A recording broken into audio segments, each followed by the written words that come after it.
नीले समुंदर की गहराई में एक पुराना टूटा हुआ महल था।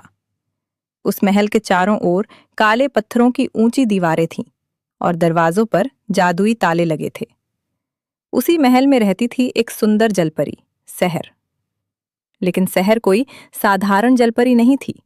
वो थी कैदी जलपरी।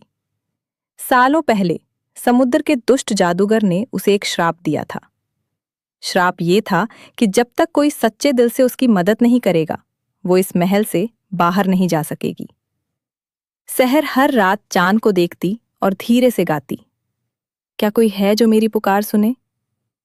एक दिन समुद्र के किनारे एक लड़का आया। उसका नाम था आरव। आरव को समुद्र बहुत पसंद था। वो अक्सर अकेले बैठकर लहरों को देखता और सपने देखता। उस दिन अचानक उसे लहरों के बीच से एक मीठी सी आवाज सुनाई दी, बचाओ, मुझे बचाओ। आरव घबरा गया, लेकिन डर के बजाय उसके दिल में हिम्मत जागी। उसने बिना सोचे समुद्र में छलांग लगा दी।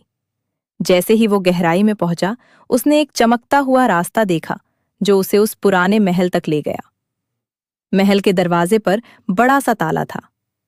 आरव ने उसे छूते ही महसूस किया कि ताला जादुई है। अचानक उसके हाथ से हल्की रोशनी निकली और ताला खुल गया। अंदर उसने सहर को देखा। उसकी आंखों में उदासी थी, लेकिन चेहरे पर उम्मीद की चमक। तुम कौन हो? आरव ने पूछा। सहर ने धीमी आवाज में कहा, मैं इस समुद्र की रानी थी, लेकिन अब एक कैदी हूं। तुम्हारा दिल सच्चा है, तभी तुम यहां तक पहुंच पाए। महल अचानक कांपने लगा।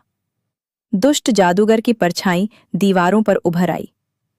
कोई उसे आजाद नहीं कर सकता, गूंजती हुई आवाज आई। आरव डर गया, लेकिन उसने सहर का हाथ पकड़ लिया। मैं तुम्हें छोड़कर नहीं जाऊंगा। जैसे ही उसने ये कहा, उसके शब्दों से सुनहरी रोशनी फैल गई। जादुई दीवारें टूटने लगी। सहर की पूंछ चमकने लगी और उसके चारों ओर नीली रोशनी का घेरा बन गया। जादूगर की परछाई चीखते हुए गायब हो गई। श्राप टूट चुका था। सहर अब आजाद थी। पूरा समुद्र रोशनी से भर गया।